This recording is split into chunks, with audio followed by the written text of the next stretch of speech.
आपण जोरदार टाळ्यांच्या गजरात आमंत्रित करूया आदरणीय डॉक्टर कुमार विश्वास यांना, ज्यांना ऐकण्यासाठी आपण सगळे उत्सुक आहोत, ज्यांचा प्रत्येक शब्द आपण ऐकण्यासाठी उत्सुक आहोत।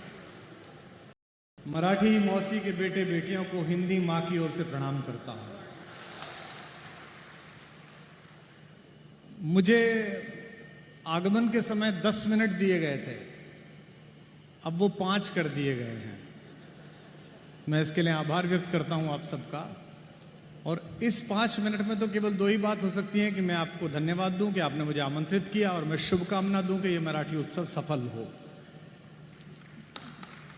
2 बातें मुझे विशेष रूप से कहनी है। एक बात तो इस पर मैं अभिभूत हूं कि मैं जिस भाषा से आता हूं, जिस भाषा के कारण मुझे थोड़ी सी व्याप्ति, स्वीकृति और स्नेह मिला है, मैंने उस भाषा में भी इतना बड़ा सम्मेलन नहीं देखा हिंदी में जितना आज आपने मराठी में कर दिया है।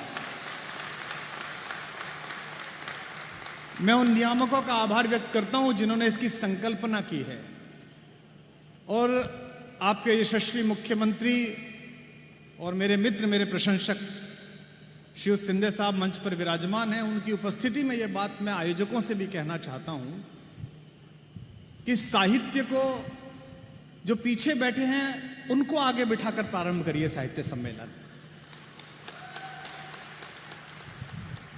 और संभव थे मराठी भाषा ने जिस तरह का विमर्श लोकमान्य तिलक के माध्यम से दिया, जब मैंने पहली बार उनका गीता दर्शन पढ़ा तो मुझे पता लगा कि कर्मयोग पर इतने ज्यादा पन्ने रंगने के पीछे बाबा तिलक का क्या संदेश था उस समय जब भारत पराधीन था।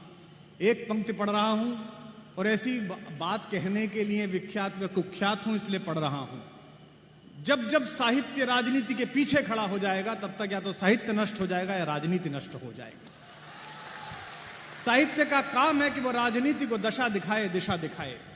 मेरे आदरणीय, मेरे वरिष्ठ पद्मश्री डॉक्टर तिवारी ने यहां पर एक बात कही, मुझे स्मरण आ रहा है, जब आजादी आई तो लाल किले पर एक कवि सम्मेलन के आयोजन की परंपरा पंडित नेहरू ने प्रारंभ की। 1952 का कार्यक्रम था, और पंडित नेहरू मंच पर इधर से चढ़े तो उनके पीछे पीछे राष्ट्रकवि दिनकर जी चढ़ रहे थे। बालकवि बैरागी जी ने यह संस्मरण अपनी आंखों से देखा और हम सबको सुनाया। तो चलते हुए अचानक पंडित जी के पांव लड़खड़ा गए, तो पीछे से दिनकर जी ने उनको संभाल लिया। मंच पर जब दोनों अगल बगल बैठे तो दिनकर जी की तरफ मुख करके पंडित जी ने कहा कि दिनकर जी बहुत आभार, आज मैं लड़खड़ा रहा था, आपने मुझे संभाल लिया। दिनकर जी ने कहा इसमें आभार की आवश्यकता नहीं है, यह मेरे पूर्वजों ने सिखाया कि राजनीति जब जब लड़खड़ाए साहित्य उसे आगे बढ़कर संभाले, उसे दिशा निर्देश दे। और ऐसे समय में जब संचार माध्यमों की प्रतिबद्धताएं भी ज्ञापित हैं कि वो किस राजनीतिक दल की तरफ है, किधर नहीं है। मुझसे दिल्ली में कल लोग पूछ रहे थे बजट कैसा आया है। मैंने कहा अगर बजट की बड़ाइयां सुननी हो तो फला वाला चैनल देख लो, और बुराइयां सुननी हो तो ये वाला चैनल देख लो। हालांकि ये बात अलग है, जो बुराइयां दिखाता था वो चैनल ही खरीद लिया उन्होंने, कि चैनल ही खरीद लेते हैं, इसमें क्या करना है। साहित्यकार का काम है कि उसे जनता ने जो बल दिया है, उसकी वाणी को जो भाषा दी है, जो आत्मस्वीकृति दी है, उसकी तेजस्विता के सहारे, उसकी दीप्ति के सहारे वो लोकमंगल के कार्य कर रहे शासन की सराहना करे, उसकी प्रशंसा करे, उसका वर्धापन करे, और जहां जहां वो नीति से डगमगाए उसे समाज की ओर से चेतावनी दे, उसे मार्ग सूचित करे। मैं आशा करता हूं कि जो युवा साहित्यकार इस सम्मेलन में आए होंगे वे इस बीज वाक्य को और इस बिंदु को लेकर आगे विचार करेंगे, क्योंकि आप उस जगह पैदा हुए हैं कि भारत का लोकतंत्र जब जब दिल्ली के अहंकार से घिरा है, तब तब आपने शिवाजी महाराज बनकर इस देश को दर्शन दिया है, इस देश को दिशा दी है।